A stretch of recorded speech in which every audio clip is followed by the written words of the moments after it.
Doctor, ಈಗ city ಲೈಫಲ್ಲಿ ತುಂಬಾ ಬಿಸಿ ಇದ್ದೀನಿ, ಏನ್ ಮಾಡೋದಕ್ಕೆ ನಂಗೆ ಟೈಮ್ ಇಲ್ಲ ಅನ್ನೋರಿಗೆ ಡಯಟ್ರಿ ಪ್ಲಾನ್ ಇದೆಯಾ ಹೇಗೆ ಅಂತ? ಟೈಮ್ ಮಾಡಿಕೊಂಡು ನಮ್ಮ ದೇಹನ ಕಾಪಾಡ್ಕೊಳ್ಳೋದು ತುಂಬ ಒಳ್ಳೆಯದು. ನಮಗೆ ಯಾವುದಕ್ಕೂ ಟೈಮ್ ಇಲ್ಲ ಅಂತಂದರೆ ವಿಲ್ ಎಂಡ್ ಅಪ್ ಇನ್ ಇಲ್ ಹೆಲ್ತ್. ಮಾರ್ನಿಂಗ್ ಟೈಮಲ್ಲಿ ಕೆಲವರು ಬಿರಿಯಾನಿ ತಿನ್ನೋಕೆ ಹೋಗ್ತಾರೆ. ನಾವು ಯಾವುದೋ ಟೈಮಲ್ಲಿ ತಿನ್ನೋ ಫುಡ್ಡನ್ನು ಇನ್ಯಾವುದೋ ಟೈಮಲ್ಲಿ ತಿಂದ್ಬಿಡ್ತೀವಿ.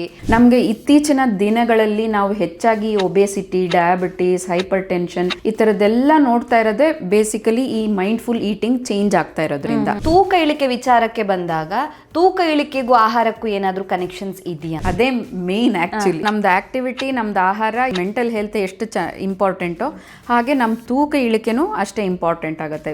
ಎಣ್ಣೆಲ್ ಜಾಸ್ತಿ ಮಾಡಿರೋಂಥದ್ದೇ ಆಗಿರಲಿ, ಹೆಚ್ಚಾಗಿ ಸ್ವೀಟ್ಸು ಅಥವಾ ಕಾರ್ಬೋಹೈಡ್ರೇಟ್ಸ್ ಜಾಸ್ತಿ ಇರೋಂಥ ಆಹಾರ ಬೆಳಗಿನ ಸಂಜೆ ತನಕ ಬರೀ ಆ ಥರದ್ದನ್ನೇ ದಿನನಿತ್ಯ ಪೂರ್ತಿ ತಗೊಳ್ಳೋವಂಥದ್ದು ಒಳ್ಳೇದಲ್ಲ. ಡಾಕ್ಟರ್, ಹಾಗಿದ್ರೆ ನಾವು ದಿನಪೂರ್ತಿ ಆಕ್ಟಿವ್ ಆಗಿರಬೇಕು ಅಂತ ಹೇಳಿದ್ರೆ ಯಾವೆಲ್ಲ ಟಿಪ್ಸ್ ಅನ್ನ ಕೊಡ್ತೀರಾ? ಆಹಾರ ಸೇವನೆ ಟೈಮ್ ಕರೆಕ್ಟಾಗಿ ಮಾಡುವಂಥದ್ದು, ಇಂಥದನ್ನ ಬ್ಯಾಲೆನ್ಸ್ಡ್ ಫುಡ್ನ ತಗೊಳ್ಳೋವಂಥದ್ದು, ಮತ್ತು ಟೈಮ್ ಕರೆಕ್ಟಾಗಿ ಆಹಾರ ತಗೊಳ್ಳೋವಂಥದ್ದು, ಈ ಥರದ್ದೆಲ್ಲ ಪ್ರಾಕ್ಟೀಸ್ ಮಾಡ್ಕೊಳ್ತಾ ಹೋದರೆ ನಮ್ಮ ಲೈಫ್ ಸ್ಟೈಲ್ ಚೆನ್ನಾಗಾಗತ್ತೆ. ಈಗ ಫುಡ್ ಹಾಗೇನೆ ವೆಯ್ಟ್ ಲಾಸ್ ಅಂತ ಬಂದಾಗ ಇದ್ರ ಬಗ್ಗೆ ಮಿತ್ಸ್ ಅಥವಾ ತಪ್ಪು ಕಲ್ಪನೆ ಬೇರೆ ಏನಾದರೂ ಇದೆಯಾ ಡಾಕ್ಟರ್?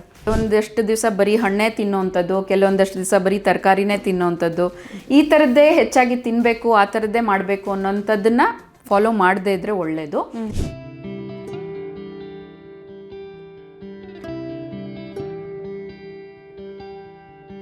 ನಮಸ್ತೆ, ನೀವು ನೋಡ್ತಾ ಇದ್ದೀರಾ ವಿಜಯ ಕರ್ನಾಟಕ. ನಾನು Vruksha Kotian. Food is a medicine, ಅಂದರೆ ಆಹಾರವನ್ನು ಔಷಧಿ ಅಂತ ಕರಿತೀವಿ. ಯಾಕೆಂತ ಹೇಳಿದ್ರೆ ನಮ್ಮ ಒಟ್ಟಾರೆ ಆರೋಗ್ಯದ ಮೇಲೆ ಪರಿಣಾಮವನ್ನು ಬೀರುತ್ತೆ ನಾವು ಸೇವಿಸುವಂಥ ಆಹಾರ. ಹಾಗಿದ್ರೆ ನಾವು ಸೇವಿಸುವಂಥ ಆಹಾರ ನಮ್ಮ ಮಾನಸಿಕ ಆರೋಗ್ಯದ ಮೇಲೆ ಯಾವ ರೀತಿಯಾಗಿ ಪರಿಣಾಮವನ್ನು ಬೀರುತ್ತೆ ಅಂದರೆ ಗಟ್ ಆ್ಯಂಡ್ ಬ್ರೈನ್ ಕನೆಕ್ಷನ್ನ ಬಗ್ಗೆ ನಾವೆಲ್ಲರೂ ಕೇಳಿರ್ತೀವಿ, ಮಾತಾಡಿರ್ತೀವಿ. ಅದರ ಜೊತೆಗೆ ನಮ್ಮ ಆಹಾರ ನಮ್ಮ ಮಾನಸಿಕ ಸ್ಥಿಮಿತವನ್ನು ಯಾವ ರೀತಿಯಾಗಿ ಕಾಪಾಡಿಕೊಳ್ಳೋದಕ್ಕೆ ಸಹಾಯವನ್ನು ಮಾಡುತ್ತೆ. ನಾವು ಮಾಡುವಂಥ ಸಣ್ಣ ಸಣ್ಣ ತಪ್ಪುಗಳು ಯಾವ ರೀತಿಯಾಗಿ ನಮ್ಮ ಆರೋಗ್ಯದ ಮೇಲೆ ಪರಿಣಾಮವನ್ನು ಬೀರಬಹುದು, ಈ ಎಲ್ಲ ವಿಚಾರದ ಬಗ್ಗೆ ಹೆಚ್ಚಿನ ಮಾಹಿತಿನ ತಿಳಿಸ್ಕೊಡೋದಕ್ಕೆ ಇವತ್ತು ನಮ್ಮ ಜೊತೆ ಇದ್ದಾರೆ doctor Padmini BV, nutrition and dietetics, HOD of the department, Apollo hospital, Seshadripuram, Bangalore. Doctor, ಕಾರ್ಯಕ್ರಮಕ್ಕೆ ಸ್ವಾಗತ. ನಮಸ್ತೆ ರಕ್ಷಾ. ಡಾಕ್ಟರ್, ಹಾಗಿದ್ರೆ ಈಗ ನಿದ್ದೆ ವಿಚಾರಕ್ಕೆ ಬಂದಾಗ ನೀವಾಗಲೇ ಹೇಳಿದ್ರಿ ಫುಡ್ಡು ಕೂಡ ಪರಿಣಾಮ ಬೀರಬಹುದು, ಕಾಫಿ ಟೀಯನ್ನು ಅವಾಯ್ಡ್ ಮಾಡಬೇಕಾದಷ್ಟು ಅಂತ. ಸೊ ಕೆಲವರಿಗೆ ಕಾಫಿ ಟೀ ಕುಡಿದೇ ಇರೋದಕ್ಕಾಗೋದಿಲ್ಲ. ಸೊ ಪರ್ ಡೇ ಎಷ್ಟು ಗ್ಲಾಸನ್ನ ರೆಕಮೆಂಡ್ ಮಾಡ್ತೀರಾ ಕುಡಿಬಹುದು ಇಷ್ಟು ಅಂತ? ನಾನು ಕೇಳೋದಾದರೆ 2 ಸರಿ ಇಲ್ಲ ಮ್ಯಾಕ್ಸಿಮಮ್ ಒಂದು 3 ಸರಿ ಕಾಫಿ ಟೀ ತಗೊಂಡ್ರೆ ಸಾಕು. ಅದಕ್ಕಿಂತ ಜಾಸ್ತಿ ತಗೊಳ್ದೇ ಇರೋದು ವಾಸಿ. Okay okay. ಯಾಕಂತಂದ್ರೆ ಕಾಫಿ ಟೀ ತಗೊಂಡಾಗ ಬೇರೆ ತರದ ಆಹಾರಗಳನ್ನ ತಗೊಳ್ಳೋದನ್ನ ಅದು ಕಡಿಮೆ ಮಾಡುತ್ತೆ. ಸೊ ಅದ್ರ ಬದಲಿಗೆ ನಾವು ಬೇರೆ ಹಣ್ಣಿನ ಜ್ಯೂಸ್ ತಗೊಳ್ಳೋದೇ ಆಗಿರ್ಬೋದು, ಇಲ್ಲ ಎಳ್ನೀರು, ಮಜ್ಜಿಗೆ ಈ ತರದನ್ನೆಲ್ಲ ಕುಡಿಬೋದಲ್ವಾ. Okay okay. ಅದು ಒಳ್ಳೆ ತರ ಪೌಷ್ಟಿಕಾಂಶ ಕೊಡುತ್ತೆ ಬಾಡಿಗೆ. ಓಕೆ. ಈಗ ಪ್ರೋಸೆಸ್ಡ್ ಫುಡ್ ನಮ್ಗೆ ಗೊತ್ತು ನಮ್ಮ ಹೆಲ್ತಿಗೆ ಅಷ್ಟೊಂದು ಒಳ್ಳೇದಲ್ಲ ಅಂತ, ಬಟ್ ಸ್ಟಿಲ್ ನಾವು ಅದನ್ನು ತಿಂತೀವಿ. ಕೆಲವರು ವೀಕೆಂಡ್ ಆದಾಗ ಒಂದ್ಸತಿ ಹೋಗಿ ಏನಾದರೂ ತಿಂತಾರೆ. ಸೊ ಯಾವತ್ತೋ ಒಂದು ಸತಿ ಪ್ರೋಸೆಸ್ಡ್ ಫುಡ್ಡನ್ನು ತಿನ್ನೋದ್ರಿಂದಾಗಿ ಎಫೆಕ್ಟ್ ಆಗಬಹುದು. ಈಗ ರೆಗ್ಯುಲರ್ ಆಗಿ ತಿಂತಾ ಇಲ್ಲ, ಬಟ್ ನಾನು ಸ್ಯಾಟರ್ಡೆ ಸಂಡೇ ಹೊರಗಡೆ ಹೋದಾಗ, ಫ್ರೆಂಡ್ಸ್ ಜೊತೆ ಹೋದಾಗ ತಿಂತೀನಿ, ಏನೋ ಮಾಡೋದಕ್ಕಾಗೋದಿಲ್ಲ. ಪ್ರತಿದಿನ ಮನೆ ಊಟ ಮಾಡೋದಕ್ಕೆ ಸಾಧ್ಯ ಆಗೋದಿಲ್ಲ. ಒಂದ್ಸತಿನಾದ್ರೂ ಹೊರಗಡೆ ಹೋಗ್ಬೇಕು ಅಂತ ಕಾಮನ್ ಆಗಿ ಸಿಟಿ ಲೈಫಲ್ಲಿ ಅನ್ಸುತ್ತೆ. ಸೊ ಏನಾದರೂ ಎಫೆಕ್ಟ್ ಆಗುತ್ತಾ ಅಂತ? ಅಪರೂಪಕ್ಕೆ ವಾರಕ್ಕೊಂದ್ಸರಿ ಇಲ್ಲ 2 ವಾರಕ್ಕೊಂದ್ಸರಿ ಯಾವಾಗಲೂ ಫ್ರೆಂಡ್ಸ್ ಜೊತೆಗೆ ಸೇರಿದಾಗ ನಾವು ಈ ಥರ ಎಲ್ಲ ತಗೊಳ್ತೀವಿ ಅಂತಂದರೆ ಏನೂ ತೊಂದರೆ ಆಗಲ್ಲ. ಬಟ್ ಬಿಂಜ್ ಈಟಿಂಗ್ ಮಾಡಬಾರ್ದು. ಬಿಂಜ್ ಈಟಿಂಗ್ ಅಂದರೆ ಬೆಳಗ್ಗೆನ ಸಂಜೆ ತನಕ ನೀವು ಆಚೆ ಇರ್ತೀರಿ, ಅಂಥ ಟೈಮ್ನಲ್ಲೆಲ್ಲ ಬೆಳಗ್ಗೆನ ಸಂಜೆ ತನಕ ಅಷ್ಟು ಆಹಾರಗಳು ಬರೀ ಈ ಥರದ್ದು ಎಣ್ಣೆಲಿ ಜಾಸ್ತಿ ಮಾಡಿರೋವಂಥದ್ದೇ ಆಗಿರಲಿ, ಅಥವಾ ಜಾಸ್ತಿ ಹೆಚ್ಚಾಗಿ ಸ್ವೀಟ್ಸು ಅಥವಾ ಕಾರ್ಬೋಹೈಡ್ರೇಟ್ಸ್ ಜಾಸ್ತಿ ಇರೋಂಥ ಆಹಾರ ಬೆಳಗಿನ ಸಂಜೆ ತನಕ ಬರೀ ಆ ಥರದ್ದೇನೆ ಪೂರ್ತಿ ದಿನನಿತ್ಯ ಪೂರ್ತಿ ತಗೊಳ್ಳೋವಂಥದ್ದು ಒಳ್ಳೇದಲ್ಲ. ಓಕೆ. ಯಾವಾಗಲೂ ಅಪರೂಪಕ್ಕೆ ಒಂದ್ಸರಿ ಒಂದು ಮೀಲ್ ಅಂದರೆ ಲಂಚ್ಗೆ ಹೋಗಿರ್ತೀರಾ ಇಲ್ಲ ಡಿನ್ನರ್ಗೆ ಹೋಗಿರ್ತೀರಾ, ಅಂಥದ್ದು ಏನೂ ಆಗೋದಿಲ್ಲ. Okay okay. ನಿದ್ದೆ ವಿಚಾರದಲ್ಲಿ ಆಗಲೇ ಹೇಳಿದ್ರೆ ನೀವು ಡೈರಿ ಪ್ರಾಡಕ್ಟನ್ನು ತಿನ್ನಬೇಕು, ಒಳ್ಳೇದು ಅಂತ. ಅದನ್ನು ಬಿಟ್ಟು ನಿದ್ದೆ ಚೆನ್ನಾಗಿ ಬರೋದಕ್ಕೆ ಡಯಟ್ರಿ ಪ್ಲಾನ್ ಬೇರೆ ಏನಾದರೂ ಇದೆಯಾ ಅಂತ? ಯಾಕಂದರೆ 50 ವರ್ಷ ದಾಟಿದ ಮೇಲೆ, ನಾವು ಹಿಂದೆ ವಿಡಿಯೋ ಮಾಡಿದಾಗಲೂ ಕೂಡ ನಿದ್ದೆ ವಿಚಾರ ಬಂದಾಗ ತುಂಬ ಜನ ಕಮೆಂಟಲ್ಲಿ ಕೇಳಿದ್ರು, ಡಾಕ್ಟರ್ ನಮಗೆ ಏಜ್ ಆಯಿತು, ಏಜ್ ಆದಮೇಲೆ ನಿದ್ದೆ ಬರ್ತಾ ಇಲ್ಲಲ್ಲ, ಏನು ಮಾಡೋದು? 50 ವರ್ಷ 60 ವರ್ಷ ಬರಲ್ಲ. ಚೆನ್ನಾಗಿರ್ಬೇಕು, ಒಂದು ಆಕ್ಟಿವಿಟಿ ಚೆನ್ನಾಗಿರ್ಬೇಕು. ಫಿಸಿಕಲ್ ಆಕ್ಟಿವಿಟಿ ಚೆನ್ನಾಗಿದ್ದಷ್ಟು ದೇಹಕ್ಕೆ ಯಾವಾಗ ಆಕ್ಟಿವಿಟಿ ಚೆನ್ನಾಗಿರುತ್ತೆ ಅವಾಗ ಬ್ರೈನು ಚೆನ್ನಾಗಿ ಆಕ್ಟಿವ್ ಆಗಿರುತ್ತೆ. ಸೊ ಅದೇ ತರನೇ ಲೈಕ್ ಸಾಮಾನ್ಯ ಸ್ವಲ್ಪ ಆಹಾರ ತಗೊಳ್ಳಿ ಅಥವಾ ಅವ್ರ ದೇಹಕ್ಕೆ ತಕ್ಕಂಗೆ ಎಷ್ಟು ಆಹಾರ ತಗೊಳ್ತಾರೆ, ವಯಸ್ಸಾದಾಗ ಹೋಗ್ತಾ ಹೋಗ್ತಾ ಅವ್ರದ್ದು ಆಹಾರ ಸೇವನೆನೇ ಕಡಿಮೆ ಆಗುತ್ತೆ. ಸೊ ಅದ್ರ ತಕ್ಕಂಗೆ ಆಕ್ಟಿವಿಟಿನೂ ಮಾಡ್ಕೊಂಡಾಗ ಏನಾಗುತ್ತೆ, ನಿದ್ದೆ ಕಡಿಮೆ ಆಗೋವಂಥದ್ದೇ ಆಗಲಿ ಅಥವಾ ನಿದ್ದೆ ಬರ್ದೇ ಇರೋವಂಥದ್ದೇ ಆಗಲಿ ಅದನ್ನ ತಡೆಗಟ್ಬೋದು. Okay, so physically active active ಆಗಿರಬೇಕು, ಅದ್ರ ತಕ್ಕಂಗೆ ಆಹಾರನೂ ಸೇವನೆ ಚೆನ್ನಾಗಿ ಮಾಡಬೇಕು. ಓಕೆ, ಅಂದ್ರೆ ಟೈಮ್ ಕರೆಕ್ಟ್ ಆಗಿ ಆಹಾರ ತಗೊಳ್ಳೋದು ಅದು ತುಂಬಾ ಇಂಪಾರ್ಟೆಂಟ್. ಯಾಕಂತಂದ್ರೆ ನಮ್ ದೇಹ ಹೇಗೆ ಕೆಲಸ ಮಾಡುತ್ತೆ ಅಂತಂದ್ರೆ ಬೆಳಗ್ಗಿಂದ ಸಂಜೆ ತನಕ ನಮ್ ಸೂರ್ಯ ಉದಯ ಆಗೋದಾಗ ಹೇಗೆ ಆಕ್ಟಿವ್ ಆಗಿರುತ್ತೋ ಹಾಗೆ ಸೂರ್ಯ ಅಸ್ತಮ ಆಗ್ತಾ ಇರೋ ಟೈಮ್ನಲ್ಲೂ ದೇಹ ಹಾಗೆ ಕ್ಷೀಣ ಆಗ್ತಾ ಇರುತ್ತೆ. ಅಂದ್ರೆ ಆಕ್ಟಿವ್ನೆಸ್, ಮೆಟಬಾಲಿಸಮ್ ಅದು ಸ್ವಲ್ಪ ಕಡಿಮೆ ಆಗ್ತಾ ಇರುತ್ತೆ. ಸೊ ಅಂತ ಟೈಮ್ನಲ್ಲಿ ಏನು ಮಾಡಬೇಕು, ಚೆನ್ನಾಗಿ ಆಹಾರ ಜಾಸ್ತಿ, ಇವಾಗ ಮುಂಚೆ ಹೇಳ್ತಿದ್ವಲ್ಲ ಬ್ರೇಕ್ಫಾಸ್ಟ್ನ like take in king size ಆ ಥರ, ಮಧ್ಯಾಹ್ನದ ಊಟ ಮಧ್ಯಮವಾಗಿರ್ಬೇಕು, ರಾತ್ರಿ ಊಟ ಆದಷ್ಟು ಕಡಿಮೆ ಇರಬೇಕು ಅಂತ. ಅದು ಇದೇ ಒಂದು ಸರ್ಕ್ಯಾಡಿಯನ್ ರಿದಮ್ ಅಂತ ಹೇಳ್ತೀವಿ, ರಾಜ ರಾಣಿ ಮಂತ್ರಿ ಅನ್ನೋ ಆ ತರ ಕಾನ್ಸೆಪ್ಟ್. ಹೌದು, ಆ ಸರ್ಕ್ಯಾಡಿಯನ್ ರಿದಮ್ ಹೇಗೆ ಅದು ನಮ್ಮ ಬಾಡಿಗೆ ಎಫೆಕ್ಟ್ ಆಗುತ್ತೆ ಹಾಗೆ ನಿದ್ದೆ ಮೇಲೂ ಎಫೆಕ್ಟ್ ಆಗುತ್ತೆ. Okay okay. ಸೊ ಹಾಗಿದ್ರೆ ಊಟ ಮಾಡೋ ಯಾವ ಫುಡ್ಡನ್ನ ತಗೋತೀವಿ ಅನ್ನೋದು ಒಂದು ಕಡೆ, ಅದು ತುಂಬಾ ಮುಖ್ಯ. ಹೌದು, ಯಾವ ಹೊತ್ತಲ್ಲಿ ತಿಂತಾ ಇದೀವಿ, ಯಾವ್ದನ್ನ ಯಾವ ಟೈಮಲ್ಲಿ ತಿಂತಾ ಇದೀವಿ ಅನ್ನೋದು ತುಂಬಾ ಇಂಪಾರ್ಟೆಂಟ್. ಸೊ ಇದ್ರ ಬಗ್ಗೆ ಏನ್ ಹೇಳ್ತೀರಾ? ಯಾವ ಹೊತ್ತಲ್ಲಿ ಅಂದ್ರೆ ಎಲ್ಲರಿಗೂ ಇವಾಗ ಬೆಂಗಳೂರಿನಲ್ಲಿ ಟ್ರಾಫಿಕ್ ಇಂದ ತುಂಬಾ ಮನೆಗೆ ಬರೋದೇ ತುಂಬಾ ಲೇಟ್ ಆಗ್ಬಿಡುತ್ತೆ. ಸೊ ಹಾಗಾಗಿ ರಾತ್ರಿ ಊಟನ ಆದಷ್ಟು ಕಡಿಮೆ ಪ್ರಮಾಣದಲ್ಲಿ ಇಲ್ಲ ತುಂಬ ಲೈಟಾಗಿ ಊಟ ಮಾಡಿ ಮಲ್ಕೊಳ್ಳೋ ಅಂಥದ್ದು ತುಂಬ ಒಳ್ಳೆಯದು. ಇನ್ನೊಂದು, ಇಲ್ಲ ತುಂಬ ಲೇಟ್ ಆಗ್ತಿದೆ, ನನಗೆ ಊಟ ಮಾಡೋದು ಆಲ್ಮೋಸ್ಟ್ ನನಗೆ 11 ಗಂಟೆ ಆಗುತ್ತೆ, 12 ಗಂಟೆ ಆಗತ್ತೆ ಅನ್ನೋದಾದರೆ ನನ್ನ ಅಡ್ವೈಸ್ ಏನನ್ನೋದಾದರೆ ನೀವು ಆಫೀಸಿಂದ ಹೊರಡೋದಕ್ಕಿಂತ ಮುಂಚೆನೇ ಊಟ ಮಾಡಿಕೊಂಡು ಹೊರಡೋದು ಬೆಟರ್. ಆ ಥರ ಒಂದು ಆಪ್ಷನ್ಸ್ ಇತ್ತು ಅಂತಂದರೆ ಆದಷ್ಟು ಆ ಥರದ್ದನ್ನೇ ಫಾಲೋ ಮಾಡಿ. ಏನಾಗುತ್ತೆ, ಮನೆಗೆ ಬಂದು ನೀವು 11 ಗಂಟೆಗೆ ತಿಂದು ಮತ್ತೆ ಅದು ಜೀರ್ಣ ಆಗಿ ಆಮೇಲೆ ನೀವು ಮಲಗ್ತೀವ್ರಿ ಅಂತಂದರೆ ಅದು ತುಂಬ ವೇರಿಯೇಷನ್ ಆಗುತ್ತೆ. ಸೊ ಆ ಥರದ ಒಂದು ಅಭ್ಯಾಸಗಳನ್ನ ಆದಷ್ಟು ಅವಾಯ್ಡ್ ಮಾಡೋದು ಒಳ್ಳೆಯದು. ಇನ್ನೊಂದು, ಪ್ರತಿಯೊಬ್ಬರಿಗೂ ಒಂದು ಟೈಮಿಂಗ್ಸ್ ಅನ್ನೋದನ್ನ ಮೇಂಟೈನ್ ಮಾಡ್ಕೊಂಡ್ಬಿಟ್ರೆ ನಮ್ಮ ಬಾಡಿನೂ ಅಷ್ಟೇ ಹಾರ್ಮೋನಿಕಲಿ ಬ್ಯಾಲೆನ್ಸ್ಡ್ ಆಗಿರುತ್ತೆ. ಯಾಕಂತ ಹೇಳಿದ್ರೆ ಇವಾಗ ಕೆಲವೊಂದಿಷ್ಟು ಟ್ರೆಂಡ್ಗಳು ಜಾಸ್ತಿ ಆಗಿದೆ. ಮಾರ್ನಿಂಗ್ ಟೈಮಲ್ಲಿ ಕೆಲವರು ಬಿರಿಯಾನಿ ತಿನ್ನಕ್ಕೆ ಹೋಗ್ತಾರೆ, ಅಂದ್ರೆ ಕೆಲವೊಂದು ಕಡೆ ಫೇಮಸ್ ಬಿರಿಯಾನಿ ಶಾಪ್ಸ್ ಇದ್ದಾಗ ಅಲ್ಲಿ ಹೋಗಿ ತಿಂತಾರೆ. ಅಂದ್ರೆ ನಾವು ಯಾವುದೋ ಟೈಮಲ್ಲಿ ತಿನ್ನೋ ಫುಡ್ಡನ್ನು ಇನ್ಯಾವುದೋ ಟೈಮಲ್ಲಿ ತಿಂದ್ಬಿಡ್ತೀವಿ. ಸೊ ಇದು ಎಫೆಕ್ಟ್ ಆಗಬಹುದಾ ಅಂತ ಹೇಳ್ಬಿಟ್ಟು, ಇದು ಏನು ಹೇಳೋದು, ಅದು ಅಭ್ಯಾಸ ಮಾಡ್ಕೊಂಡಿರೋವಂಥದ್ದು. ಅರ್ಲಿ ಮಾರ್ನಿಂಗ್ ಹೋಗಿ ತುಂಬ ದೂರದಲ್ಲಿ ಬಿರಿಯಾನಿ ತಿನ್ಕೊಂಡು ಬರೋವಂಥದ್ದು ಆ ಥರದ್ದೆಲ್ಲ, ಅದೆಲ್ಲ ನಮ್ಮ ಅಭ್ಯಾಸಗಳಷ್ಟೇ. ನಾನು ಆಗಲೇ ಹೇಳಿದ್ನಲ್ಲ, ನಾವು ಹೇಗೆ ನಮ್ಮ ದೇಹದಲ್ಲಿ ಗಟ್ ಫಂಕ್ಷನ್ನ ನಾವು ಹೇಗೆ ಚೇಂಜ್ ಮಾಡ್ಕೊಳ್ತೀವೋ ಹಾಗೆ ನಮ್ಮ ಬ್ರೈನ್ ಫಂಕ್ಷನ್ಸ್ನು ಚೇಂಜ್ ಮಾಡ್ಕೊಳ್ಬೋದು. ಅಂದರೆ ಬಿಹೇವಿಯರಲ್ ಚೇಂಜಸ್ ನಾವು ಹೇಳ್ತಾ ಇರೋದು. ಆ ಬಿಹೇವಿಯರಲ್ ಚೇಂಜಸ್ನ ಸ್ವಲ್ಪ ಚೇಂಜ್ ಮಾಡ್ಕೊಳ್ಬೇಕು ಅಂತಂದರೆ ನಾವು ಆಹಾರಗಳನ್ನ ನಾವು ಆಹಾರ ಸೇವನೆ ಮಾಡುವಂಥದ್ದನ್ನು ಸ್ವಲ್ಪ ಚೇಂಜ್ ಮಾಡ್ಕೊಳ್ಬೇಕಾಗತ್ತೆ. ಅಪರೂಪಕ್ಕೆ ಯಾವಾಗಲೋ ಒಂದ್ಸರಿ ನೀವು ಹೋಗಿ ಬೆಳಗ್ಗೆ ಹೊತ್ತು ಬಿರಿಯಾನಿ ತಗೊಳ್ತೀರಾ ಅಂತಂದ್ರೆ ಪರವಾಗಿಲ್ಲ, ಬಟ್ ಅದು ತಗೊಳ್ಳೋಂಥ ಅಂಶದ ಮೇಲೂ ಡಿಪೆಂಡ್ ಆಗುತ್ತೆ, ಅಂದ್ರೆ ಕ್ವಾಂಟಿಟಿ ಮೇಲೂ ಡಿಪೆಂಡ್ ಆಗುತ್ತೆ. ಸೊ ಹಾಗಾಗಿ ತುಂಬ ರೇರ್ ಆಗಿ ಇಟ್ಕೊಂಡ್ರೆ ನೋ ಪ್ರಾಬ್ಲಮ್. ಓಕೆ, ಪ್ರತಿ ವಾರನೂ ಹೋಗಿ ನಾನು ಅದೇ ತರನೇ ಮಾಡ್ತೀನಿ ಅಂತಂದ್ರೆ ತಪ್ಪಾಗುತ್ತೆ. ಓಕೆ ಡಾಕ್ಟರ್, ಇನ್ನೊಂದು ವಿಚಾರ ಏನು ಅಂತ ಹೇಳಿದಾಗ, ನಾವು ಈಗ ಹಿಂದಿನ ಕಾಲದಲ್ಲಿ ಯಾವುದಾದ್ರೂ ಪದ್ಧತಿಗಳಿತ್ತು ಅಂತ ಹೇಳಿದ್ರೆ ಅದ್ರ ಹಿಂದೆ ಏನೋ ಒಂದು ಕಾರಣ ಇದ್ದೇ ಇರುತ್ತೆ. ಹಿಂದೆನೋ ನೋಡ್ತಿದ್ವಿ, ಒಟ್ಟಿಗೆ ಕೂತ್ಕೊಂಡು ನೆಲದಲ್ಲಿ ಕೂತ್ಕೊಂಡು ಊಟ ಮಾಡ್ತಿದ್ರು. ಅಂದ್ರೆ ಈಗ ಎಲ್ಲದಕ್ಕೂ ಸ್ಪೂನ್ ಅಂತ ಬಂದಿದೆ, ಬಟ್ ಆಗ ಕೈಯಲ್ಲೇ ಹೆಚ್ಚಾಗಿ ಊಟ ಮಾಡ್ತಿದ್ರು. ಬಟ್ ಈಗಲೂ ಇದೆ, ಬಟ್ ಕಂಪ್ಯಾರಿಟಿವ್ಲಿ ಈಗ ಸ್ಪೂನಲ್ಲಿ ತಿನ್ನೋ ಅಂತ ಪದ್ಧತಿ ಜಾಸ್ತಿ ಆಗಿದೆ. ಇದೆಲ್ಲ ತುಂಬಾ ಒಳ್ಳೇದು ಹೇಳ್ತಾರೆ, ನೆಲದಲ್ಲಿ ಕೂತು ಊಟ ಮಾಡೋದು, ಬಾಳೆ ಎಲೆ ಊಟ ಅಥವಾ ಕೈಯಲ್ಲೇ ಊಟ ಮಾಡಬೇಕು, ತುಂಬಾ ಒಳ್ಳೇದು ಹೇಳ್ತಾರೆ.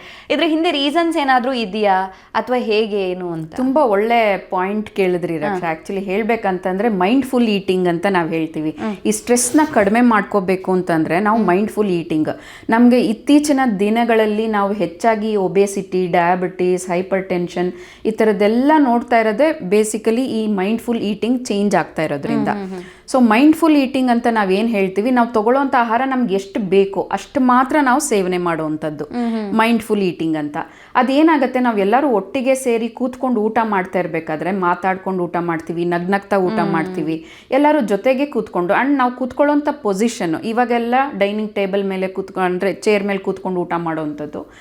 ಹಳೆ ಕಾಲದಲ್ಲಿ ನೆಲದ ಮೇಲೆ ಕೂತ್ಕೊಂಡು ಊಟ ಮಾಡಿದಾಗ ಆ ಪೊಸಿಷನ್ ಇರ್ತಿತ್ತಲ್ಲ, ಕಾಲು ಚಕ್ಕಂಬಟ್ಲ ಹಾಕೊಂಡು ಕೂತ್ಕೊಂಡಾಗ ಅದು ಆಕ್ಟಿವಿಟಿನ ಇಂಪ್ರೂವ್ ಮಾಡ್ತಿತ್ತು, ಅಂದ್ರೆ ಡೈಜೆಷನ್ನ ಇಂಪ್ರೂವ್ ಮಾಡುವಂತ ಅದು ಆಸನ. ಅದು ನಾವು ಯೂಶಲಿ ಯೋಗಾಸನದಲ್ಲಿ ನೋಡಿರ್ತೀವಲ್ಲ, ಕಾಲ್ನ ಚಕ್ಕಂಬಟ್ಲ ಹಾಕೊಂಡು ಕೂತ್ಕೊಂಡಾಗ ಕೆಲವೊಂದು ಆಸನಗಳು ಅದೆಲ್ಲ ಹೇಳ್ತಾರೆ. ಸೊ ಆ ಆಸನದಲ್ಲಿ ಕೂತ್ಕೊಂಡಾಗ ನಮ್ಮ ಡೈಜೆಷನ್ ಇಂಪ್ರೂವ್ ಮಾಡುತ್ತೆ. ಸೊ ಆ ಒಂದು ಇಂಪ್ರೂವ್ ಆಗೋದ್ರ ಜೊತೆಗೆ ನಾವು ಚೆನ್ನಾಗಿ ನಗ್ನಗ್ತಾ ಎಲ್ಲರ ಜೊತೆಗೂ ಕೂತ್ಕೊಂಡು ಮಾತಾಡ್ಕೊಂಡು ಊಟ ಮಾಡಿದಾಗ ಮೈಂಡ್ಫುಲ್ ಈಟಿಂಗ್ ಅನ್ನೋದು ಹೆಚ್ಚಾಗತ್ತೆ. ಎಷ್ಟು ಬೇಕೋ ಅಷ್ಟೇ ಊಟ ಮಾಡಿರ್ತೀವಿ, ಇಲ್ಲ ಚೆನ್ನಾಗೇ ಊಟ ಮಾಡಿದ್ರು ಕೂಡ ಅದು ಚೆನ್ನಾಗಿ ಡೈಜೆಸ್ಟ್ ಆಗತ್ತೆ ನಮ್ಮ ಬಾಡಿಗೆ, ಅದಷ್ಟೇ ಚೆನ್ನಾಗಿ ಅಬ್ಸಾರ್ಪ್ಷನ್ ಆಗತ್ತೆ. Okay okay. ಸೊ ಹಾಗಾಗಿ ಈ ಪದ್ಧತಿಗಳು ಯಾವುದು ತಪ್ಪಲ್ಲ.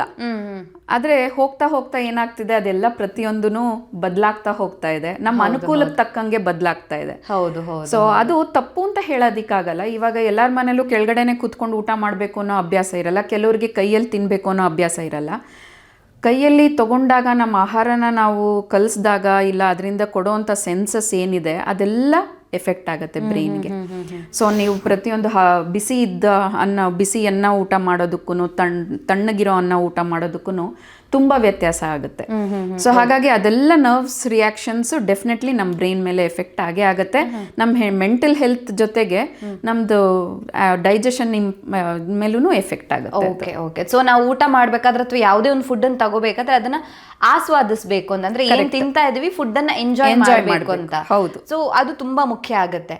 ಆದ್ರೆ ಈಗ ಕಾಮನ್ ಆಗಿ ನೋಡೋದಾದ್ರೆ ನಾವು ಫೋನ್ ಇಲ್ಲದೆ ಊಟನೇ ಮಾಡಲ್ಲ. ಅದು ಸಣ್ಣ ಮಕ್ಕಳಿಗೂ ಅಭ್ಯಾಸ ಆಗ್ಬಿಟ್ಟಿದೆ ಈಗಂತೂ, ದೊಡ್ಡವರು ಅಷ್ಟೇ. ಇರೋ ಒಂದು ಫ್ರೀ ಟೈಮ್ ಅಲ್ಲಿ ಲಂಚ್ ಬ್ರೇಕ್ ಅಲ್ಲೂ ಮೊಬೈಲ್ ತಗೊಂಡೋಗಿ ಮೊಬೈಲ್ ನೋಡ್ಕೊಂಡೆ ಊಟ ಮಾಡುವಂತ ಅಭ್ಯಾಸ ಬಂದ್ಬಿಟ್ಟಿದೆ. ಸೊ ಆ ತರ ಫೋನ್ ನೋಡ್ಕೊಂಡು ಹೆಚ್ಚಾಗಿ ಆ ತರ ಫುಡ್ ತಗೊಂಡಾಗ ಅದೇನಾದ್ರೂ ಎಫೆಕ್ಟ್ ಆಗತ್ತೆ ಅಂದ್ರೆ ಬಾಡಿ ಡೈಜೆಸ್ಟ್ ಆಗಲ್ಲ, ಆ ತರ ಎಫೆಕ್ಟ್ ಆಗುತ್ತೆ. Screen time first of all ಅದನ್ನ ಆದಷ್ಟು ಕಡಿಮೆ ಮಾಡಬೇಕು. ಆ ಸ್ಕ್ರೀನ್ ನೋಡ್ತಾ ಇರೋದ್ರಿಂದ ಅದರಿಂದ ಕಣ್ಗೂ ಎಫೆಕ್ಟು ಜೊತೆಗೆ ಬ್ರೈನ್ಗೂ ಎಫೆಕ್ಟ್ ಆಗುತ್ತೆ. ಅದ್ರ ಜೊತೆಗೆ ಅದು ಏನು ನೋಡ್ತಾ ಇರ್ತೀವಿ ಅದ್ರ ಮೇಲೆ ಗಮನ ಜಾಸ್ತಿ ಆಗುತ್ತೆ ಹೊರತು ತಗೊಳ್ಳೋಂಥ ಆಹಾರದ ಮೇಲೆ ಗಮನ ಕಡಿಮೆ ಆಗುತ್ತೆ. ನಾನು ಆಗಲೇ ಮೈಂಡ್ಫುಲ್ ಈಟಿಂಗ್ ಅನ್ನೋದ್ರ ಬಗ್ಗೆ ಹೇಳಿದ್ನಲ್ಲ, ತಗೊಳ್ಳೋಂಥ ಆಹಾರನ ಆಸ್ವಾದನೆ ಮಾಡಿ ತಗೊಳ್ಳೋವಂಥದ್ದು. ನಾವು ತಗೊಳ್ಬೇಕಾದ್ರೆ ಎಷ್ಟು ಆಹಾರ ತಗೊಳ್ತಾ ಇದ್ವಿ, ಕೆಲವ್ರಿಗೆ ಏನೋ ಗೊತ್ತಿಲ್ಲದೇನೆ ಲೈಕ್ ಹೆಚ್ಚಾಗಿ ಊಟ ಮಾಡಿರ್ತಾರೆ. ಅದಕ್ಕೆ ಪರಿಣಾಮ ಏನಾಗುತ್ತೆ, ಹೌದು, ಒಬೆಸಿಟಿ ಜಾಸ್ತಿ ಆಗಬಹುದು. ಇಲ್ಲ ಅಂತಂದ್ರೆ ಜಾಸ್ತಿ ಶುಗರ್ ಇರೋಂಥವ್ರಿಗೆ ಅದು ಶುಗರ್ ಜಾಸ್ತಿ ಆಗ್ಬೋದು, ಆ ಥರದ್ದೆಲ್ಲ ಆಗೋ ಚಾನ್ಸಸ್ ಜಾಸ್ತಿ ಆಗುತ್ತೆ. ಸೊ ಆ ಥರದನ್ನ ಕಡಿಮೆ ಮಾಡೋದು. ಇನ್ನೊಂದು ರೀತಿ ಹೇಳ್ತೀವಿ ನಾವು, ಟಿವಿನ ನೋಡಿಕೊಂಡು ನೀವು ಕರೆಕ್ಟಾಗಿ ಇಷ್ಟೇ ಪ್ರಮಾಣದಲ್ಲಿ ನೀವು ತಟ್ಟೆಗೆ ಹಾಕ್ಕೊಂಡು ಟಿವಿ ನೋಡ್ಕೊಂಡು ನಿಧಾನಕ್ಕೆ ಊಟ ಮಾಡ್ತು ಅಂತಂದರೆ ಅದು ಅಲ್ಲಿಗೆ ಸರಿ ಹೋಗುತ್ತೆ ಅಂತ ಹೇಳ್ತೀವಿ. ಯಾತಕ್ಕೆ ಹೇಳ್ತೀವಿ ಅಂತಂದರೆ ನಮ್ಮದು ಪ್ರಮಾಣ ಇಷ್ಟೇ ಇರೋದು ಅನ್ನೋದು ಗೊತ್ತಿರುತ್ತೆ. ಟಿವಿ ನೋಡ್ಕೊಂಡು ನಿಧಾನಕ್ಕೆ ಊಟ ಮಾಡೋದ್ರಿಂದ ಡೈಜೆಷನ್ ಚೆನ್ನಾಗಾಗುತ್ತೆ, ನಿಮ್ಮದು ಆಹಾರ ಕರೆಕ್ಟಾಗಿರುತ್ತೆ ಅಂತ ಅಂದ್ಬಿಟ್ಟು ನಾವು ಹೇಳ್ತೀವಿ. ಬಟ್ ಅದು ಎಲ್ಲರಿಗೂ ಅನ್ವಯಿಸಲ್ಲ. ಸೊ ಅದೇನಾಗುತ್ತೆ, ಕೆಲವರು ಆಹಾರ ಹೆಚ್ಚಾಗಿ ತಗೊಳ್ಬೋದು, ಕೆಲವರು ಆಹಾರ ತುಂಬ ಕಡಿಮೆಯಾಗಿ ತಗೊಳ್ಳೋವಂಥ ಚಾನ್ಸಸ್ ಜಾಸ್ತಿ ಆಗುತ್ತೆ. ಅದನ್ನು ಆದಷ್ಟು ಅವಾಯ್ಡ್ ಮಾಡ್ಬೇಕಂತಂದ್ರೆ ಸ್ಕ್ರೀನ್ ಟೈಮ್ ಇಲ್ಲ ಟಿವಿ ಇಲ್ಲ ಬೇರೆ ಏನಾದರೂ ಆಗಿರಲಿ ಅಂಥದ್ದನ್ನು ಅವಾಯ್ಡ್ ಮಾಡೋದು ಒಳ್ಳೇದೆ. Okay okay. ಸೊ ನಾವು ತಗೊಳ್ಳುವಂತ ಫುಡ್ ಒಬೆಸಿಟಿಗೂ ಕೂಡ ಕಾರಣ ಆಗಬಹುದು. ಖಂಡಿತ. ಸೊ ಬ್ಯಾಡ್ ಫ್ಯಾಟ್ ಕೂಡ ಇನ್ಕ್ರೀಸ್ ಆಗಬಹುದು ಅಂತ ಹೇಳಿದ್ರೆ. ಸೊ ತೂಕ ಇಳಿಕೆ ವಿಚಾರಕ್ಕೆ ಬಂದಾಗ ತೂಕ ಇಳಿಕೆಗೂ ಆಹಾರಕ್ಕೂ ಏನಾದ್ರೂ ಕನೆಕ್ಷನ್ಸ್ ಇದೆಯಾ? ಖಂಡಿತ. ಅದೇ ಮೇನ್ ಆಕ್ಚುಲಿ. ತೂಕ ಇಳಿಕೆಗೆ ಬರೀ ಆಹಾರ ಒಂದೇ ಅಲ್ಲ, ಎಕ್ಸಸೈಸಸ್ ಕಾರಣ ಆಗುತ್ತೆ. ಸೊ ನಮ್ದು ಆಕ್ಟಿವಿಟಿ, ನಮ್ದು ಆಹಾರ, ಇವಾಗ ನಾವಾಗಲೇ ಹೇಳ್ದಂಗೆ ಮೆಂಟಲ್ ಹೆಲ್ತ್ ಎಷ್ಟು ಇಂಪಾರ್ಟೆಂಟು, ಹಾಗೆ ನಮ್ಮ ತೂಕ ಇಳಿಕೆನೂ ಅಷ್ಟೇ ಇಂಪಾರ್ಟೆಂಟ್ ಆಗುತ್ತೆ. ಒಬೆಸಿಟಿ ಜಾಸ್ತಿ ಆದಷ್ಟು ನಮ್ಮ ಮೆಂಟಲ್ ಹೆಲ್ತ್ ಡಿಫ್ರೆಂಟ್ ಚೇಂಜ್ ಆಗ್ತಾನೆ ಇರುತ್ತೆ. ಅಂದ್ರೆ ಸ್ಟ್ರೆಸ್ ಲೆವೆಲ್ಸ್ ಜಾಸ್ತಿ ಆಗ್ತಾ ಇರುತ್ತೆ. ಇಲ್ಲ ನಾನು ಆಗ್ಲೇ ಹೇಳ್ದಂಗೆ ಹೆಚ್ಚಾಗಿ ಊಟ ಮಾಡ್ತೀವಿ, ಇಲ್ಲ ತೀರಾ ಕಡಿಮೆ ಆಗಿ ಊಟ ಮಾಡ್ತೀವಿ. ಕಡಿಮೆ ಆಗಿ ಊಟ ಮಾಡಿದಾಗ ಏನಾಗುತ್ತೆ, ಅನಿಮಿಕ್ ಆಗ್ತಾರೆ. ಸೊ ಹೆಚ್ಚಾಗಿ ಊಟ ಮಾಡಿದಾಗ ಒಬೆಸಿಟಿ ಅಂದ್ರೆ ಇದೊಂಥರ ಡ್ಯುಯಲ್ ಬರ್ಡನ್ ಆಗೋಗ್ಬಿಟ್ಟಿದೆ. ಮ್ಯಾಲ್ ನ್ಯೂಟ್ರಿಷನ್ ಅಂತ ಅನ್ನೋದು ಒಂದು ಡ್ಯುಯಲ್ ಬರ್ಡನ್ ತರ ಆಗೋಗ್ಬಿಟ್ಟಿದೆ. ಸೊ ಹಾಗಾಗಿ ಅದು ಹೆಚ್ಚಾಗಿ ತಿಂದ್ರೂ ಕಷ್ಟನೇ, ಕಡಿಮೆ ಆಗಿ ತಿಂದ್ರೂ ಕಷ್ಟನೇ. ಆಹಾರ ತೂಕ ಇಳಿಕೆಗೆ ತುಂಬ ಇಂಪಾರ್ಟೆಂಟು. ಅದನ್ನು ಯಾವ ರೀತಿ ಬಳಸಬೇಕು, ಯಾವ ರೀತಿ ತಗೊಳ್ಬೇಕು, ಕರೆಕ್ಟಾಗಿ ಅದನ್ನು ಫಾಲೋ ಮಾಡಿದ್ರೇ ಅದು ಒಬೆಸಿಟಿ ಲೈಕ್ ನಮ್ದು ಪರ್ಸೆಂಟೇಜ್ ಆಫ್ ಒಬೆಸಿಟಿ ನಮ್ಮ ಇಂಡಿಯಾದಲ್ಲಿ ಅದು ಕಡಿಮೆ ಆಗಲೇಬೇಕು. Okay okay. ಕಾರ್ಬೋಹೈಡ್ರೇಟ್ಸ್ ಅಂದರೆ ಕಾಮನ್ ಆಗಿ ನಾವೀಗ ರೈಸ್ ತಿನ್ಬೇಕಾದ್ರೆ ಅದರಲ್ಲಿ ಕಾರ್ಬೋಹೈಡ್ರೇಟ್ಸ್ ರಿಚ್ ಇರುತ್ತೆ ಹೇಳ್ತೀವಿ. ಸೊ ಕಾರ್ಬೋಹೈಡ್ರೇಟ್ಸನ್ನು ಕಡಿಮೆ ಮಾಡಿದ್ರೆ ಅಷ್ಟೇ ನನಗೆ ನನ್ನ ಬಾಡಿ ವೇಟ್ನ ಕಡಿಮೆ ಮಾಡ್ಕೊಳ್ಳೋದು ಸಾಧ್ಯ ಆಗುತ್ತೆ ಅಂತ ಹೇಳೋದನ್ನು ಕೇಳಿರ್ತೀವಿ. ಹೌದಾ? ಬರೀ ಕಾರ್ಬೋಹೈಡ್ರೇಟ್ಸ್ ಒಂದೇ ಕಡಿಮೆ ಮಾಡಿದ್ರೆ ಸಾಕಾಗುತ್ತೆ, ರೈಸ್ ಒಂದನ್ನು ಬಿಟ್ಟರೆ ನನ್ನ ತೂಕ ಕಡಿಮೆ ಆಗುತ್ತೆ ಅನ್ನೋದನ್ನು ನಂಬಬಹುದಾ? ಇದು ನಾನು ಮಿತ್ ಅಂತ ಹೇಳ್ತೀನಿ. ಯಾಕೆ ಅಂದರೆ ಅನ್ನ ಊಟ ಮಾಡದೇ ಇದ್ರೆ ಕಡಿಮೆ ಆಗತ್ತೆ ಅನ್ನೋದು ಸುಳ್ಳು. ಯಾಕಂದರೆ ಪ್ರತಿಯೊಬ್ಬರಿಗೂ ನಮ್ಮ ಒಂದೊಂದು ರಾಜ್ಯದಲ್ಲೂ ನಮಗೆ ಒಂದೊಂದು ರೀತಿಯಾದ ಬೆಳೆ ಬೆಳೆಯುವಂಥದ್ದು. ಉತ್ತರ ಇಂಡಿಯಾದಲ್ಲೆಲ್ಲ ಚಪಾತಿ ಈ ಥರದ್ದು ಗೋಧಿನಲ್ಲಿ ಮಾಡುವಂಥದ್ದು ಆ ಥರದ್ದು ಜಾಸ್ತಿ. ಅದೇ ನೀವು ಸೌತ್ ಇಂಡಿಯಾಗೆ ಬಂದಾಗ ಹೆಚ್ಚಾಗಿ ಎಲ್ಲರೂ ರಾಗಿ ಮತ್ತು ಅಕ್ಕಿ, ಜೋಳ ಇಂಥದನ್ನು ಕೆಲವ್ರು ಬಳಸ್ತಾರೆ. ಸೊ ಆ ಪ್ರಾಂತ್ಯದಲ್ಲಿ ಏನೇನು ಉಪಯೋಗಿಸ್ತಾರೋ ಅದನ್ನೇ ಉಪಯೋಗಿಸ್ಕೊಳ್ಳೋವಂಥದ್ದು. ಸೊ ಅದನ್ನ ಹೆಚ್ಚಾಗಿ ಅದನ್ನ ತಿನ್ಲೇಬಾರ್ದು ಅಂತ ಹೇಳೋದು ಸುಳ್ಳು. ಏನಾಗುತ್ತೆ, ಆ ರಾಜ್ಯದಲ್ಲಿ ಇರೋಂಥ ಲೈಕ್ ಹ್ಯೂಮನ್ ಬೀಯಿಂಗ್ಸ್ ನಾವೇನು ಹೇಳ್ತೀವಿ ಅದನ್ನೇ ಹುಟ್ತಾನೆ ಊಟ ಮಾಡ್ಕೊಂಡು ಬಂದಿರೋವಂಥದ್ದು. ಅದನ್ನೇ ತಿನ್ಬೇಡಿ ಅಂತ ಅಂದ್ರೆ ಡೆಫಿನೆಟ್ಲಿ ಚೇಂಜ್ ಆಗುತ್ತೆ. ತಗೊಳ್ಳೋಂಥ ಅಂಶ ಏನಿದೆ ಅದನ್ನ ಕಡಿಮೆ ಮಾಡ್ಕೋಬೇಕಾಗತ್ತೆ. ಬರೀ ಅನ್ನ ತಿನ್ನೋದ್ರಿಂದನೇ ಕಡಿಮೆ ಆಗುತ್ತೆ ಅನ್ನೋದು ಸುಳ್ಳು. ಈಗ ಅದೇ 1 ಕಪ್ ಅನ್ನಕ್ಕೆ 1 ಕಪ್ ಅನ್ನ is equal to 2 chapatis. Okay, ಆಯ್ತಾ? ನೀವು ಅದನ್ನೇ 2 ಚಪಾತಿ ನೀವು ತಗೊಂಡಾಗ ಅಷ್ಟೇ ತಗೊಂಡಷ್ಟೇನೆ ಬೇರೆ ಯಾವ್ದೋ ರೂಪದಲ್ಲಿ ತಗೊಂಡಿರ್ತೀವಿ ಅಷ್ಟೇ. ಅದೇ ಕಾರ್ಬೋಹೈಡ್ರೇಟ್ಸ್. ಸೊ ಏನಾಗುತ್ತೆ, ಕಾರ್ಬೋಹೈಡ್ರೇಟ್ಸ್ ನೀವು ಯಾವುದೇ ರೀತಿ ತಗೊಳ್ಳಿ, ಅನ್ನದಲ್ಲಾದ್ರೂ ತಗೊಳ್ಳಿ ಇಲ್ಲ ಚಪಾತಿನಲ್ಲಾದ್ರೂ ತಗೊಳ್ಳಿ, ಸೊ ಅದು ಕಾರ್ಬೋಹೈಡ್ರೇಟ್, ಅದೇನ್ ಚೇಂಜ್ ಆಗೋದಿಲ್ಲ. ಈಗ ಅನ್ನ ಅಂತಂದ್ರೆ ಬರೀ ಬಿಳಿ ಅನ್ನದ ಬಗ್ಗೆನೇ ಹೇಳಲ್ಲ. ಇವಾಗ ಕೆಂಪಕ್ಕಿ ತಗೊಳ್ಬೋದಾ, ಬ್ರೌನ್ ರೈಸ್ ತಗೋಬೋದಾ, ಎಲ್ಲ ತರನೂ ಕೇಳ್ತಾರೆ. ಅನ್ನದಲ್ಲಿ ಇರುವಂತ ಕಾರ್ಬೋಹೈಡ್ರೇಟ್, ಬಟ್ ಕೆಂಪಕ್ಕಿ ಅನ್ನೋದು ಮತ್ತೆ ಬ್ರೌನ್ ರೈಸ್ ಇಂಥರದ್ರಲ್ಲೆಲ್ಲ ಅದರಲ್ಲಿ ಇರುವಂತ ಸಿಪ್ಪೆನಲ್ಲಿ ಇರುವಂತ ಏನ್ ಹೇಳ್ತೀವಿ ವಿಟಮಿನ್ಸ್ ಆಗಿರ್ಲಿ ಅಂಥದ್ದು ಸ್ವಲ್ಪ ಹೆಲ್ತ್ಗೆ ಇಂಪ್ರೂವ್ ಮಾಡುತ್ತೆ. ಓಕೆ ಓಕೆ, ಬಟ್ ಕಾರ್ಬೋಹೈಡ್ರೇಟ್ಸ್ ಅಷ್ಟೇ ಇರುತ್ತೆ. ಓಕೆ, ಹಾಗಿದ್ರೆ ಈಗ ವೆಯ್ಟ್ ಮೇಂಟೈನ್ ಮಾಡಬೇಕು ಅಂತ ಹೇಳಿದಾಗ ಯಾವೆಲ್ಲ ಫುಡ್ಡನ್ನು ತಗೋಬಹುದು? ಕಾರ್ಬೋಹೈಡ್ರೇಟ್ಸ್ ಹೇಳಿದ್ರೆ ತಗೋಬಹುದು, ಅಂದ್ರೆ ರೈಸನ್ನು ತಗೋಬಹುದು, ನೋ ಇಶ್ಯೂಸ್. ಆದ್ರೆ ಅದಕ್ಕೆ ತಕ್ಕನಾಗಿ ಫಿಸಿಕಲ್ ಆಕ್ಟಿವಿಟಿ ಕೂಡ ಇರಬೇಕು ಅಂತ ತಗೊಳ್ಬಹುದು. ಆದ್ರೆ ಪ್ರಮಾಣ ಇಂಪಾರ್ಟೆಂಟ್, ರೈಸ್ ಕ್ವಾಂಟಿಟಿ ಇಂಪಾರ್ಟೆಂಟ್. ಒಂದ್ ಹೊತ್ತು ತಗೊಳ್ಳುವಂಥದ್ದು ಇಲ್ಲ ಕ್ವಾಂಟಿಟಿನ ಕಡಿಮೆ ಮಾಡ್ಕೊಳ್ಳುವಂಥದ್ದು. ಬೇರೆ ರೀತಿಯ ಆಹಾರ ಅಂತಂದ್ರೆ ಹೈ ಫೈಬರ್ ಫುಡ್ಸ್ ಅಂತ ಹೇಳ್ತೀವಿ. ಹೌದು, ನಾರಿನಾಂಶ ಹೆಚ್ಚಿರುವಂತದ್ದು, ಪ್ರೋಟೀನ್ಸ್ ಅಂಶ ಹೆಚ್ಚಿರುವಂತದ್ದು, ಈ ತರದ್ದೆಲ್ಲ ತಗೊಂಡಾಗ ಏನಾಗುತ್ತೆ, ಹೊಟ್ಟೆ ತುಂಬ್ದಾಗತ್ತೆ. ಹೊಟ್ಟೆ ಆದಾಗ ಏನಾಗುತ್ತೆ, ಸಾಮಾನ್ಯ ಒಬ್ರಿಗೆ ಹಶ್ವಾದಾಗ, ನಾನು ಆಗ್ಲೇ ಹೇಳಿದಾಗ ಹಶ್ವಾದಾಗ ಏನಾಗುತ್ತೆ, ನಮ್ಮ ಬ್ರೈನ್ಗೆ ಗ್ಲೂಕೋಸ್ ಬೇಕಾಗಿರುತ್ತೆ. ಸೊ ಆ ಬ್ರೈನ್ಗೆ ಗ್ಲೂಕೋಸ್ ಬೇಕಾಗಿರೋದ್ರಿಂದ ಏನೋ ಫಸ್ಟ್ ಸಿಗೋದು ಗ್ಲೂಕೋಸು ಕಾರ್ಬೋಹೈಡ್ರೇಟ್ಸ್ ಇಂದ. ಸೊ ಸಾಮಾನ್ಯ ನಮ್ಗೇನಿರುತ್ತೆ, ಚಪಾತಿ ಊಟ ಮಾಡೋದೇ ಆಗ್ಲಿ ಅಥವಾ ಅನ್ನ ಊಟ ಮಾಡೋದೇ ಆಗ್ಲಿ ಅದನ್ನ ಹೆಚ್ಚಾಗಿ ಮಾಡ್ಬಿಡ್ತೀವಿ. ಅದ್ರ ಜೊತೆಗೆ ಇರುವಂತ ಆಹಾರಗಳು ಇಲ್ಲ ಬೇಳೆ ಆಗಿರ್ಬೋದು, ಕಾಳುಗಳಾಗಿರ್ಬೋದು, ತರಕಾರಿಗಳಾಗಿರ್ಬೋದು, ಅದನ್ನ ಸ್ವಲ್ಪ ತಿನ್ನೋದು ಕಡಿಮೆ ಮಾಡ್ಕೊಳ್ತೀವಿ. ಹಶ್ವಾಗಿದ್ದಾಗ ಫಸ್ಟ್ ಕಾರ್ಬೋಹೈಡ್ರೇಟ್ಸ್ ಏನಿರುತ್ತೆ ಅದು ಬ್ರೈನೇ ಕೇಳ್ತಿರತ್ತೆ, ಓಕೆ ನನಗೆ ಗ್ಲೂಕೋಸ್ ಬೇಕು ಅಂತ. ಹಾಗಾಗಿ ಅದು ಹೆಚ್ಚಾಗಿ ಅದ್ರ ಕಡೆ ಗಮನ ಹೋಗುತ್ತೆ ನಮ್ಗೆ ಹಶ್ವಾದಾಗ. ಹಾಗಾಗಿ ಅದನ್ನ ತಗೊಳ್ಳೋದ್ರಿಂದ ನಾವೇನ್ ಮಾಡೋದು, ಫಸ್ಟ್ ನಾರಿನಂಶ ಇರುವಂತ ಆಹಾರಗಳನ್ನ ಸೇವನೆ ಮಾಡಿದಾಗ ಹೊಟ್ಟೆ ಹಸುವಾಗಿರುತ್ತಲ್ಲ ಅದು ಕಡಿಮೆ ಮಾಡುತ್ತೆ. ಶಮನ ಮಾಡಿದಾಗ ಏನಾಗುತ್ತೆ, ಅದು ಹೊಟ್ಟೆ ಹಸು ಶಮನ ಮಾಡಿದಾಗ ಬೇರೆ ಕಾರ್ಬೋಹೈಡ್ರೇಟ್ಸ್ ಆಗ್ಲಿ ಆ ತರದ್ದೆಲ್ಲ ತಗೊಳ್ಳೋದು ಕ್ವಾಂಟಿಟಿ ಕಡಿಮೆ ಆಗುತ್ತೆ. ಆಟೋಮ್ಯಾಟಿಕಲಿ ವೆಯ್ಟ್ ರಿಡಕ್ಷನ್ ಆಗುತ್ತೆ. ಓಕೆ ಓಕೆ, ಹೆಚ್ಚು ಸ್ವೀಟ್ ತಿಂದ್ರೆ ವೆಯ್ಟ್ ಗೈನ್ ಆಗುತ್ತಾ? ಖಂಡಿತ, ಅದರಲ್ಲಿ ಸ್ವೀಟ್ಸ್ ಜಾಸ್ತಿ ಇರೋಂಥದ್ದಲ್ವಾ, ಅದ್ರ ತಕ್ಕಂಗೆ ಆಕ್ಟಿವಿಟಿ ಮಾಡಿಲ್ಲ ಅಂತಂದ್ರೆ ಡೆಫಿನೆಟ್ಲಿ ಸ್ವೀಟ್ಸ್ ತಗೊಂಡ್ರೆ ಅದು ಕ್ಯಾಲರೀಸ್ ಇನ್ಕ್ರೀಸ್ ಆಗ್ತಾನೆ ಇರುತ್ತೆ, ಅದು ಒಬೆಸಿಟಿಗೆ ಕಾರಣ ಆಗುತ್ತೆ. ಓಕೆ ಓಕೆ, ಸೊ ನಾವ್ ಏನೇ ಫುಡ್ ತಗೊಂಡ್ರು ಕೂಡ ಅದಕ್ಕೆ ತಕ್ಕನಾಗಿ ಆ ಕ್ಯಾಲೋರಿಯನ್ನ ಬರ್ನ್ ಮಾಡ್ಬೇಕಾಗುತ್ತೆ, ಕರಗಿಸ್ಬೇಕಾಗುತ್ತೆ ಅಂತ. ಡಾಕ್ಟರ್, ಹಾಗಿದ್ರೆ ನಾವು ದಿನಪೂರ್ತಿ ಆಕ್ಟಿವ್ ಆಗಿರ್ಬೇಕು ಅಂತ ಹೇಳಿದ್ರೆ ಯಾವೆಲ್ಲ ಟಿಪ್ಸ್ ಅನ್ನ ಕೊಡ್ತೀರಾ ಆಡಿಯನ್ಸಿಗೆ? ಫುಡ್ ಆಗಿರ್ಬೋದು, ಫಿಸಿಕಲ್ ಆಕ್ಟಿವಿಟಿ ಆಗಿರ್ಬೋದು, ಯಾವೆಲ್ಲ ಅಡ್ವೈಸ್ ಅನ್ನ ಕೊಡ್ತೀರಾ ಅಂತ? ನನಗೆ ದಿನವಿಡೀ ಆಕ್ಟಿವ್ ಆಗಿರಬೇಕು ಅಂತ ನನ್ ಕೇಳೋದಾದ್ರೆ ಬೆಳಗ್ಗೆಯಿಂದ ಸಂಜೆ ತನಕ ಆದಷ್ಟು ಆಕ್ಟಿವ್ ಆಗಿದ್ದು, ಬೆಳಗ್ಗೆ 1 ಅವರ್ ವಾಕಿಂಗ್ ಮಾಡಕ್ ಸಾಧ್ಯವಾದ್ರೆ, ಟೈಮ್ ಇದ್ದಾಗ ಯಾವ ಟೈಮ್ನಲ್ಲಾದ್ರೂ ಅಟ್ಲೀಸ್ಟ್ 1 ಅವರ್ 1.5 ಅವರ್ ಫಿಸಿಕಲ್ ಆಕ್ಟಿವಿಟಿಗೆ ಅಂತ ಇಟ್ಕೊಂಡು ಎಲ್ಲಿ ಸಾಧ್ಯವಾಗತ್ತೆ ಅಲ್ಲೆಲ್ಲ ಓಡಾಡ್ಕೊಂಡು, ಇವಾಗ ಅಂಗಡಿಗೆ ಹೋಗಿ ಬರೋದೇ ಆಗಿರ್ಲಿ, ಗಾಡಿ ಉಪಯೋಗಿಸ್ದೇನೆ ನಡ್ಕೊಂಡು ಹೋಗಿ ಬರೋದು, ಇಲ್ಲ ಇವಾಗೆಲ್ಲ ಸ್ವಿಗ್ಗಿ ಝೊಮ್ಯಾಟೊ ಎಲ್ಲ ಮನೆ ಮುಂದೆನೆ ಬರೋದ್ರಿಂದ ಆದಷ್ಟು ಆ ಥರದ್ದೆಲ್ಲ ಸ್ವಲ್ಪ ಕಡಿಮೆ ಮಾಡ್ಕೊಂಡು ಎಲ್ಲೆಲ್ಲಿ ಸಾಧ್ಯವಾಗತ್ತೆ ಅಲ್ಲೆಲ್ಲ ನಡ್ಕೊಂಡು ಓಡಾಡುವಂಥದ್ದನ್ನ ಅಭ್ಯಾಸ ಚೆನ್ನಾಗಿ ಮಾಡ್ಕೊಳ್ಳಿ. ಮತ್ತೆ ನಿಮಗೆ ಸಾಧ್ಯವಾದಷ್ಟು ಎಲ್ಲ ಥರದ ಏರೋಬಿಕ್ ಆಕ್ಟಿವಿಟೀಸ್, ಅದು ಸ್ವಿಮ್ಮಿಂಗ್ ಆಗಿರ್ಬೋದು, ಜಾಗಿಂಗು, ಸೈಕ್ಲಿಂಗು, ಈ ಥರದ್ದೆಲ್ಲ ಆಕ್ಟಿವಿಟೀಸ್ನಲ್ಲಿ ಯಾವುದ್ರಲ್ಲಾದ್ರೂ ತೊಡಸ್ಕೊಂಡ್ರೆ ಒಳ್ಳೇದೆ.